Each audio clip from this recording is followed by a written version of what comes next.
चर्चा के लिए हम सब यहाँ पे आए हैं। बचपन से ख्वाब तो बहुत था कि बहुत सारी चीज़ या बहुत सारा कुछ बनेगा, मगर कभी लेखक के रूप में अपने आप को ऐसा सोचा नहीं कि शायद लेखक के नाम से जाना चाहूँगा। मगर भगवान की दुआ, बड़े बुजुर्गों का आशीर्वाद और ये सब के साथ रखते हुए आज 21 साल की उम्र में दूसरी बुक लॉन्च कर रहा हूँ। और दूसरी book naked wisdom of the child. अगर इनको सरल शब्दों में मैं कहना चाहूँ तो एक बच्चे के स्वतंत्र विचार, वो क्या सोचता है, शायद उसमें उतनी कूटनीति या उतनी दुनिया की समझदारी नहीं होती, मगर फिर भी उसकी सोच पाक होती है। ऐसा कहते हैं कि बच्चे जो होते हैं वो भगवान का स्वरूप होते हैं। तो उसी एक नज़र में रखते हुए एक बच्चे की नज़र से आप इस दुनिया को कैसे देख सकते हैं, मैं यह सोचता हूँ और काफ़ी हद तक मानता भी हूँ कि उनकी जिनके लिए मैं किताब लिखा हूँ उनकी किस्मत बदले या ना बदले वह उनका भाग्य और सौभाग्य है, मगर मेरा कर्तव्य है कि मैं उनको आवाज़ लगाऊँ। मैं कोशिश तो करूँ, फिर उन पे जो हो वो उनकी इच्छा, उनकी शक्ति, उनके दिमाग और उनके सौभाग्य की बात है। हालांकि उम्र थोड़ी कम ज़रूर है, पर वो कहते हैं ना, परिपक्वता, समझदारी और सोच की कोई उम्र नहीं होती। इंग्लिश में एक कहावत है, let him fall, he will learn to fly. कोशिश तो करने दीजिए उसे, गिरने दो, चोट लगेगी, सीखेगा। तो ये किताब में 365 कोटेशन, 365 मीनिंग और 365 स्टोरीज है। कोटेशंस और मीनिंग और स्टोरीज मेरे द्वारा लिखे गए हैं। हालांकि कुछ स्टोरीज थोड़ी सी लोगों से लेके, ग्रंथों से लेके, बड़े विचारों से नहीं, एक्चुअल स्टोरी ऐसा नहीं है। जो भी छोटा सा भी अगर एक वाक्य मैंने किसी और का लिखा हो या लिया हो या कोई भी सोर्स हो, उसका मैंने एक रेफरेंस या नीचे पे दिया हुआ है, ताकि किसी को ये ना लगे कि ये चीज़ कहीं और से ली गई। From the Bollywood movie Mohabbatein year 2000, 100%। पिछले 3.5 साल से 4 साल से मैं सिर्फ कोटेशन लिख रहा हूँ। रेफरेंस स्टोरी पे है सर, कोटेशन ये, मीनिंग ये और स्टोरी ये। जैसा कि मैंने कहा कि स्टोरी कुछ इधर उधर से ली गई है ताकि उसको एक लाइवली दिया जा सके। अगर आप वो चीज़ को पढ़ते हैं जो आप पहले भी सुन चुके हैं, तो पढ़ने की एक रुचि बैठ जाती है, अरे यार ये सुना हुआ था कहीं। तो उन चीज़ों को ध्यान में रखते हुए कुछ बॉलीवुड पिक्चर, कुछ हॉलीवुड पिक्चर, कुछ टीवी सीरियल, इन सभी का कुछ चंद लाइनें जो शायद बहुत फेमस या बहुत सही है, मैंने लिखना जरूर शुरू किया, पर कागज कलम नहीं, अपने विचारों पे, अपने दिमागों में, अपने सोच में। उस सोच को फिर एक उम्र के बाद जब लगा कि अब शायद लिखने की शैली थोड़ी सी सुधर चुकी है, फिर अपने शब्दों में जी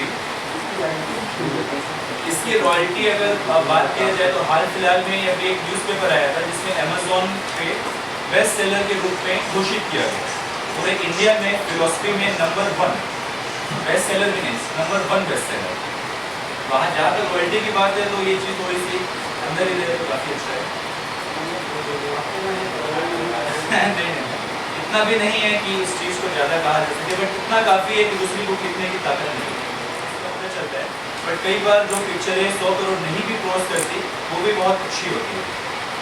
हालांकि सिर्फ बिकने से आप बुक के सक्सेस का कहना थोड़ा सा सही नहीं होता। अच्छी वही है कि लोगों को समझ आए, नई सोच हो। जैसे अमेरिका के प्रेसिडेंट रहे Winston Churchill, Albert Einstein, centric stress, Thomas Edison, Steve jobs, ये सब जो लोग व्यक्तित्व नहीं, लव कोटेशन इनको पढ़ के नहीं निकलता। लव कोटेशन में कुछ आपके एक्सपीरियंस होते हैं, कुछ आपके अनुभव होते हैं। इतना काफी था कि इसका बुक का एक चैप्टर लिख सके। ऐसा नहीं, किताबें जरूर आएंगी, मगर वो किस सब्जेक्ट पे रहती है तो वक्त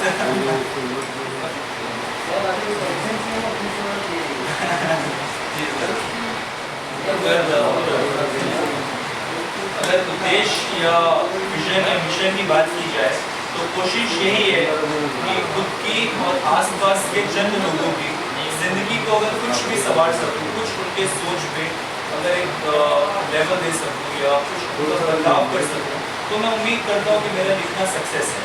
मेरे लिए मैं यही सोचता हूँ कि सक्सेस वो नहीं है जो कि किताबें लाखों करोड़ों में की, बट कोशिश और उम्मीद ये है कि अगर 2, 5, 10, 50, 100 लोगों की जिंदगी कुछ सुधर सके, तो मैं समझता हूँ कि मैंने अपना कर्तव्य पूरा कर दिया। शायद अगर मैं मोबाइल स्मार्टफोन का बोलूँ तो 2011 के सेंसस के हिसाब से 65% से ज़्यादा लोग आज के दिन में स्मार्टफोन यूज़ करते हैं। और जैसा इस पे है, अब गूगल प्ले यानी एंड्रॉयड, 70% लोग, मैं समझता हूँ 10 में 7 लोग होंगे जो एंड्रॉयड स्मार्टफोन इस्तेमाल करते हैं। चाहे कोई भी कंपनी का हो, ऑपरेटिंग सिस्टम एंड्रॉयड का है। जो थोड़े डिफरेंट लोग हैं वो शायद आई स्टोर एप्पल का फ़ोन इस्तेमाल करते हैं। शायद जो थोड़े और डिफरेंट लोग हैं वो विंडोज़ फ़ोन या लूमिया इस टाइप की चीज़ों का इस्तेमाल करते हैं। तो हर एक प्लेटफॉर्म जहां तक पहुंचना संभव हो, चाहे देश हो विदेश हो, यूके, यूएस, अमेरिका या स्पेन, फ्रांस, पेरिस, कोई भी हो, आज दुनिया के 192 देशों में अपनी किताब अवेलेबल है। खरीदना नहीं खरीदना उनकी सोच, उनकी शक्ति, उनकी इच्छा से, बट हमारा काम है वहां तक उनको पहुंचाना और उनको वो विजन देना जिसपे वो उस किताब को पढ़ने का एक कोशिश कर सकें। 10% अगर मैं भारत का मानूं, 125 करोड़ में 10% यानी 12.5 करोड़, 12.5 करोड़ का 1% यानी सवा करोड़ का भी आप आधा लो जो ई बुक पढ़ते हैं, मतलब 50 लाख किताब भी अगर आज लोग पढ़ते हैं तो मैं समझता हूँ कि बहुत बड़ी उपलब्धि है इस भारत के लिए कि आप 21 साल की उम्र का लोग 50 लाख लोग अगर उस किताब को पढ़ेंगे। सिर्फ एक वो लोग आप किस बुक से ज़्यादा देख रहे हैं, इस बुक से कि चेक बुक से? फिलहाल तो इस बुक से, बाकी घर परिवार है जो चेक बुक का ध्यान रखते हैं।